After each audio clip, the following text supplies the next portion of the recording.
You suck! You're overpaid! You are the worst player I've seen! These are the types of comments that people on social media say to professional athletes. Professional athletes are voicing concerns about cyberbullying and social media abuse, highlighting the broader digital issues faced by public figures in the digital age. Canada and global laws address cyberbullying, but the ongoing efforts are needed to improve athlete protection and ensure social media platforms effectively moderate harmful content.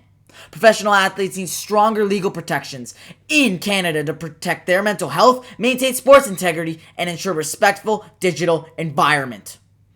The existing laws are ineffective in protecting individuals from cyberbullying, as evidenced by the widespread and damaging impact on professional athletes, highlighting the need for a more robust and enforceable legal measures to address this growing issue. Let's jump into it! In Canada, cyberbullying can be prosecuted under various sections of the Criminal Code of Canada. Harassment, Section 264, uttering threats, Section 264, subsection 1, and defamatory libel, Sections 298 to 301, are all applicable cases of cyberbullying. The section on harassment and uttering threats state no person shall, without lawful authority and knowing that another person is harassed or recklessly as to whether the other person is harassed, engage in conduct referred to in subsection 2 that causes the other person reasonably in all circumstances to fear for their safety or the safety of anyone known to them. However, this is exactly what happens to many athletes. Connor Gauthier, as an example, a 19-year-old professional hockey player, was traded from the Philadelphia Flyers to the Anaheim Ducks due to disinterest in playing for the Flyers. He later admitted to receiving hateful messages and death threats, saying that the situation was difficult to handle. Gauthier's statements highlight the violation of the laws and the consequences of his decision to leave the team. On January 2nd, 2019, Maxime Comtois was stopped on a penalty shot in overtime in Canada's 2-1 quarterfinal loss to Finland. Finland later on scored, and Canada failed to make the medal round for the first time in 21 years. Comtois then faced a barrage of hateful messages on social media after the loss, some of which criticized him for missing the penalty shot, and others that attacked him for allegedly embellishing when he was hit on various plays. It got so bad that Quebec politician said that criticism of Canadian hockey player Comtois is anti-francophone racism. Comtois took to social media days later and tweeted about his threats, stating, "Cyberbullying is a real threat. No one should go through that. Let's prevent it. If you're being bullied or ever have been, please speak up." The hateful messages are considered harassment and violate Sections 264 of the Criminal Code, as well as defamatory libel, as stated in Sections 298 to 301.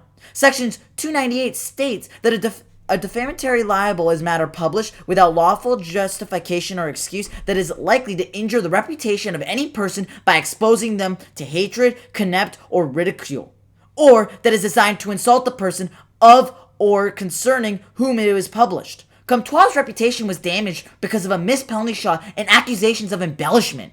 The fact that a Quebec politician felt the need to speak out about this incident helps prove the point that there is ineffectiveness of the existing laws in protecting individuals from cyberbullying. Bullying, whether done in person or online, can be a traumatic experience. The anonymous nature of the internet has given bullies a whole new playground, where they can harass and torment with even less accountability. The 24/7 nightmare that follows victims home, infiltrating their personal lives and making escape impossible. The effects can last a lifetime for the victim, according to Royal Canadian Mounted Police. Cyberbullying can lead to depression, loneliness, social anxiety, stress-related health problems, embarrassment, low self-esteem, trouble sleeping, aggressive behavior, detachment from family and friends, self-harm, and contemplating, attempting, or committing suicide. World Athletics President Sebastian Coe has described the disturbing levels of online abuse uncovered by the study as unfathomable for the targeted athletes. Female athletes were the target of 87% of the recorded abuse, a familiar feeling for 31-year-old Canadian tennis player Rebecca Marino, who retired from the sport in 2013 at the young age of 22, citing social media abuse as the main reason for her retirement. Another example was during the Tokyo Olympic Games. Zhu Li, a Los Angeles-born figure skater who decided in 2018 to represent China. She came close to crashing into a wall when she failed to land a jump in the short program at the 2022 Beijing Winter Olympics. She avoided the physical pain in this instance, but didn't avoid the mental one. The hashtag #ZhuLiFellDown had over 200 million views within hours on Weibo, which is China's equivalent of Twitter. Zhu Li told China's Xinhua news agency, stating, "What everyone said on the internet really affected me. The problem is now psychological. A professional athlete made a mistake, leading to her nation mocking her." Canada is no exception. Eugene Bouchard, Jonathan Drouin, and the Canada women's hockey team have faced sexist and racist comments on social media, questioning their skills and legitimacy as athletes. These comments are particularly prevalent during major international tournaments, highlighting the ongoing issue of mental health and commitment. Just recently, New York Rangers captain Jacob Trouba was called out on the Barstool hockey podcast Spittin' Chicklets. In a clip shared on social media back on May 31st, podcast contributor Pasha Inagi openly criticized Trouba's poor play in the Eastern Conference Finals against the Florida Panthers. The Daily Mail stated two clips in the article. Here's what the first one stated, and here's what the second one stated. On June 5th, Trouba responded on Twitter stating, "Suicide rates have doubled in the past 20 years in U.S. college athletes, according to U.S. News. 11 days ago, a PGA golfer tragically took his own life after a mental health battle, and people asked how it was possible. We must do better than this." These are all examples on how cyberbullying does affect athletes. Therefore, Canada needs to enact laws specifically addressing cyberbullying targeted at athletes, considering the unique challenges they face. Canada should set a global example by enacting these laws to prevent similar issues from occurring in the country and worldwide. Canadian law does offer some protection against cyberbullying, but how rapid technology is evolving, these laws become outdated. For example, harassment and uttering threats still happen commonly on social media. A stat from the Social Media Victims Law Center in the US states that 73% of teenagers who have been cyberbullied have experienced it on social media. The most common sites for cyberbullying are Facebook, followed by Twitter, Instagram, and Snapchat.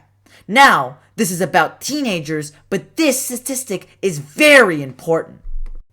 Most bullying happens on these social media apps. An example of this involves a professional athlete, Jay Jackson, who's a relief pitcher on the Minnesota Twins and former Toronto Blue Jay.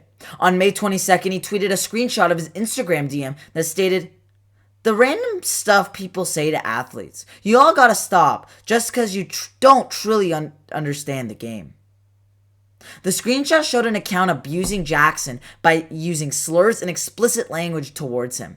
The issue with these laws is that people often violate them. I have been on social media and I have observed inappropriate tweets towards athletes on social media, particularly Twitter, which could potentially lead to an arrest under sections 264 and 264 subsection 1.